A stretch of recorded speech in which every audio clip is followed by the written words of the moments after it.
I'm going to begin with Israel and the announcement by the official trade union, the Heraustat, that it's calling a general strike. And this is over the question of hostages, and it's linking that, obviously, with the demand for a ceasefire, because the idea that the IDF's military operation in Gaza is designed to get hostages back alive is clearly a nonsense. Netanyahu sheds many crocodile tears, not least over the latest 6 bodies that have just been recovered. But clearly he doesn't want negotiations with Hamas. He doesn't want a ceasefire with Hamas. Of course, he blames Hamas for that. But it's Netanyahu and his government that are determined to wipe out Hamas. Of course, as his own ministers, including his Minister of Defense, including spokespeople for the IDF, have said, that's impossible. Hamas is a political movement. It has mass support in Gaza, and of course it has mass support also on the West Bank. So yes, you can kill fighters, but you're not going to destroy Hamas. So clearly there's another reason for this military operation, which I'm not going to go into now. But clearly it's not about securing, Israelis captured on October the 7th back. So what's the nature of this general strike? I think it's clear that it's a political general strike, and it's clear that it isn't an act of the independent working class. All you need to do is read any report about the announcement of this action, which I believe begins 8 o'clock tomorrow, and you'll find out the true nature of it, because in Israel, a load of private companies are supporting the strike. And basically, this is the opposition calling its supporters out on the streets in order to pressurize the government to change course. Those that are committed to a two-state solution will undoubtedly take solace and indeed perhaps even inspiration from this call. But I personally think that it's worthwhile thinking back that last time the Trade Union Federation called a general strike, it was over the question of the Knesset versus the Supreme Court. And a lot of sort of liberal opinion, both in Israel and beyond, basically looked at the Netanyahu government and its proposal to overthrow the right of the Supreme Court to veto Knesset resolutions, Knesset votes, as some sort of defense of democracy. In my own, from my own angle, I think that's a travesty. What is clear is that the opposition, because it can't get a majority when it comes to elections, and remember, Israel has a pretty fair PR system. It's not as good as South Africa, but nonetheless, it's certainly vastly superior compared with Westminster and elections to the House of Commons. But the fact of the matter is that the opposition cannot get a majority, cannot put together a coalition, and therefore it sees the Supreme Court as its defense against what? Of course, a right wing, an extremely right wing government, but nonetheless a right-wing government that has a majority in the Knesset, through very complex, wheeling and dealing and deals.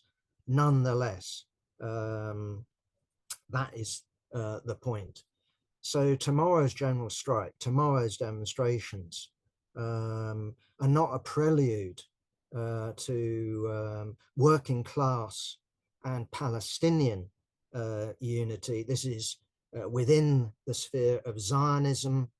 This is about a struggle for the direction of Zionist Israel, not a struggle against Zionist Israel. So we should never forget that it was the Labour government that seized the West Bank and seized indeed Gaza. That was later abandoned in terms of at least settlers, but it was a Labour government that seized the West Bank and clearly had no intention of letting it go. So you've had a whole series of different governments in Israel, either proceeding fast or proceeding slow when it comes to putting colonies on the West Bank and going for annexation. So, for example, the Golan Heights and, of course, East Jerusalem. But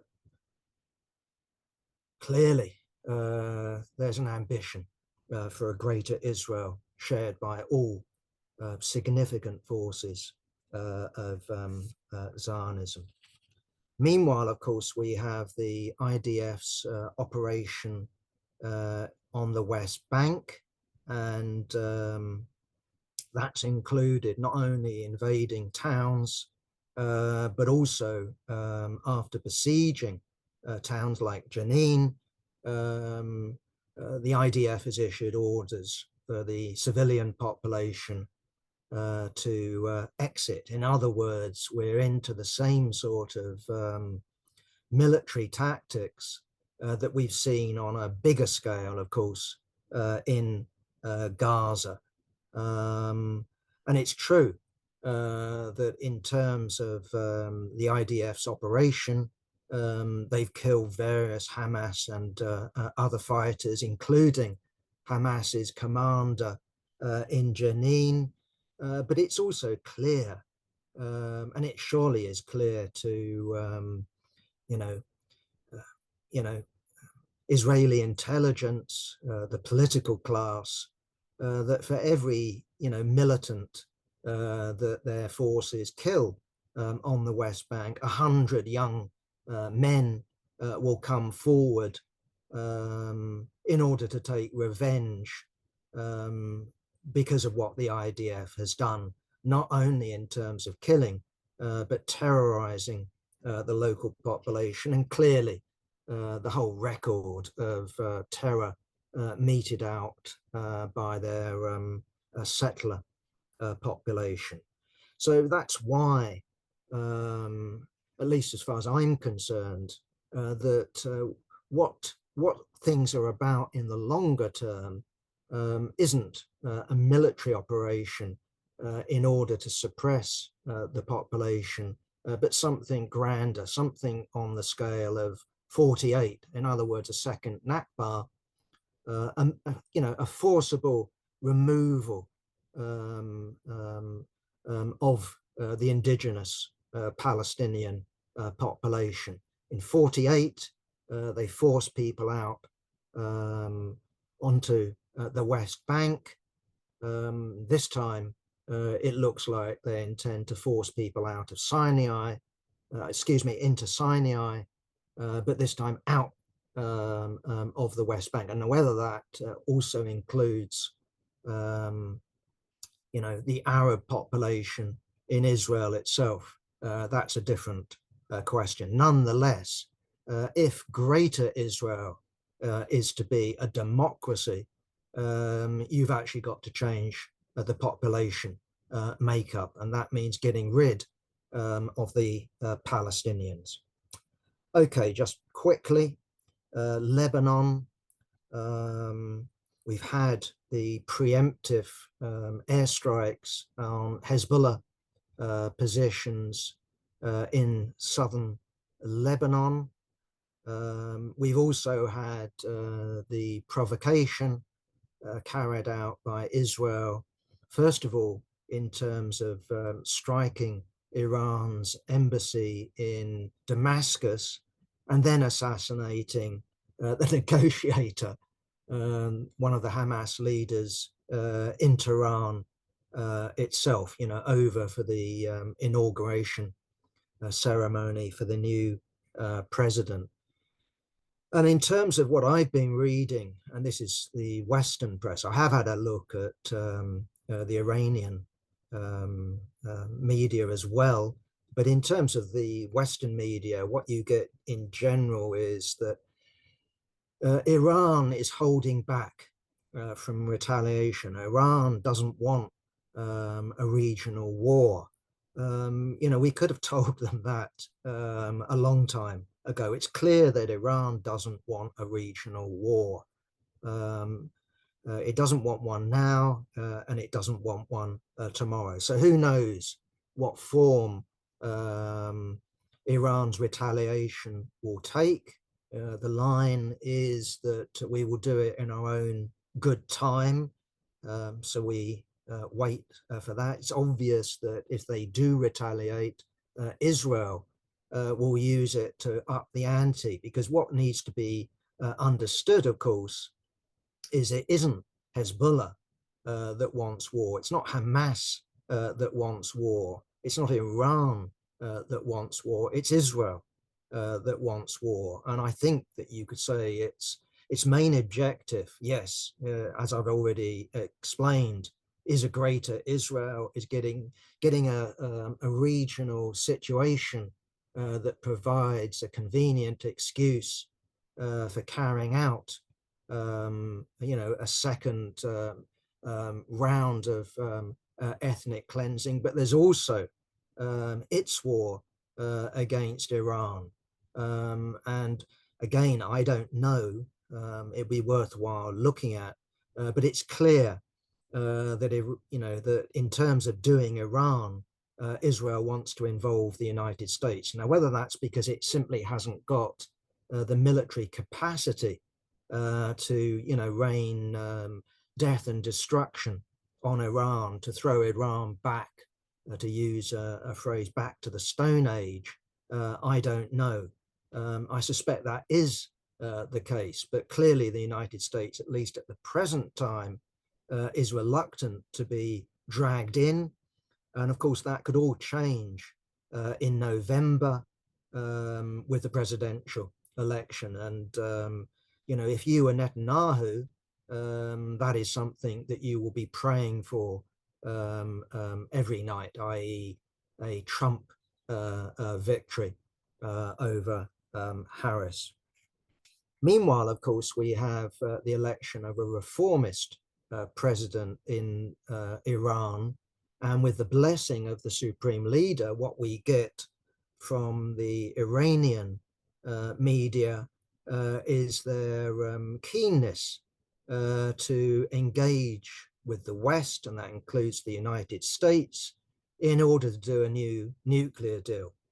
If we look at the new Iranian foreign minister, for example, here was someone who was actually responsible for negotiating the first nuclear deal, which of course was reneged on by the United States in the form of the Trump administration. So my guess would be, while Netanyahu is praying for a Trump victory in November, Iran, both the supreme leader and the president, are praying for a Harris victory. It's not because Harris and the Democrats are peacemongers.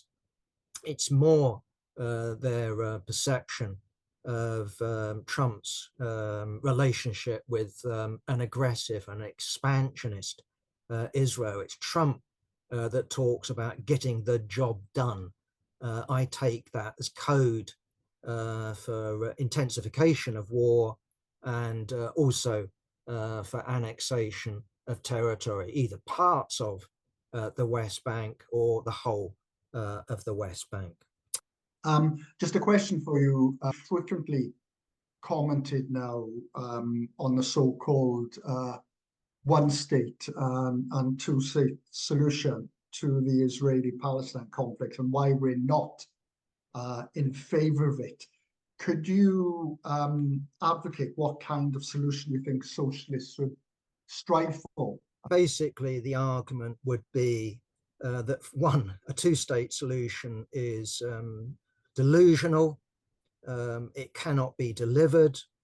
There's no way, other than lip service, any serious political forces in Israel, other than the Arab population, will actually want that implemented.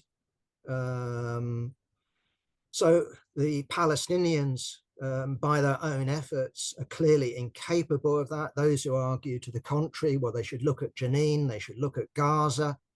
It's clear that they haven't got the strength, and nor, as I've indicated, has the access of resistance.